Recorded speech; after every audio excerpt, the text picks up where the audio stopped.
Көп адамдар намаз окубайт, бирок жакшы кишилер бар да. Ораза тутат, зекет берет, кембагалдарга жардам берет, жалган айтпайт, жакшы сүйлөйт, кичипейил. Бирок Кудайдын тагдыры ушундай экен, Кудайдын каалы ушундай экен. Биринчи пендем сенден намазды сурайм. Эгерде намаз жок болгон болсо, калганын сурабайм дейт.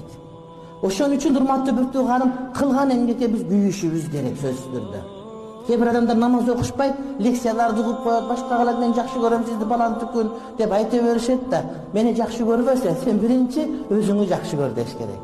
Кандай өзүңү жакшы көр дегени, сен өзүңө көй. Анткени кыяматка барганда кылып аткан иштериңдин бардыгы кабыл болбой калышы мүмкүн, намаз жок болгон себептен. Ошон үчүн урматтуу бир туугандар, намазга сөзсүз түрдө маани беришибиз керек.